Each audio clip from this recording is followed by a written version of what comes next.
Let's take a look at our new document checklist feature. Let's pick a deal here.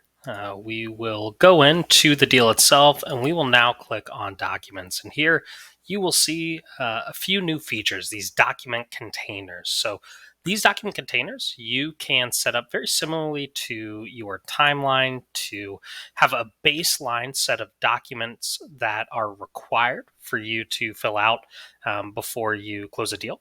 Uh, and then you can also edit each deal to have particular documents that you do or do not need. So, for example, if you've waived inspection, not only may you want to pull the inspection date off of your timeline, but you may want to pull any inspection report documents that are normally required out of the required field for your document checklist. So, the first place we'll start is in your settings. You'll now notice an option for document checklist. You can add any documents that you would like. You can call them whatever you would like as well.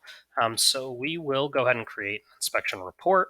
You'll see that it is now added to our baseline document checklist. If we want to remove it and not have that be something that is supposed to show up on every newly created deal, we can. In this case, I'm going to pull off new doc. So for any newly created deal, I actually don't want my new document to be required. You'll now see that any newly created deal will have HOA agreement, test doc, and inspection report. It is important to note that any changes you make to the document checklist will only affect newly created deals. The reason we've done this is if you go into a deal that you have already created, we do not want to automatically add any checklists or make any changes to any checklists that you have already set in stone. So if we go back to this original deal, you'll notice that we still have new doc there. That's because the changes have not taken effect on this deal because it is newly created or it is old. So it is not newly created.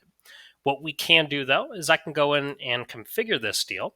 We'll see the same setup that we did on our timeline.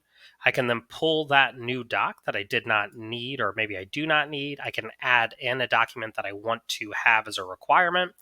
And now we can go in here and see that we have three documents and all of them are missing. So if we actually go to our deals tab, you'll now see on your document or on your card, transaction card, not only your task checklist, which you can hover over, but also your documents checklist. So let's do this. We're going to open this back up. We're going to go into a document, and I'm actually going to input a random document into one of our fields. So we're going to drag and drop it. I'm going to put this directly into my document checklist container, and we will see kind of how that operates. So we're going to drag and drop this inspection report. I still get to dictate whether or not I want in the client portal. I do have the option, if it's a little bit easier, in case you kind of drop it in the wrong report, you can select, okay, this is the one I do want it to go into.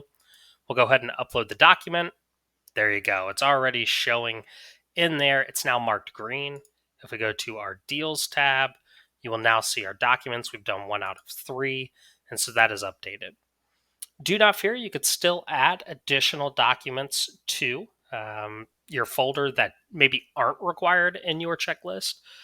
So we can add this in. I don't need this to go into a particular document or required document field.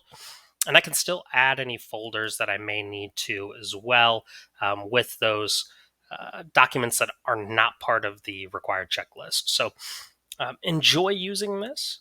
We can't wait to hear your feedback for this new feature.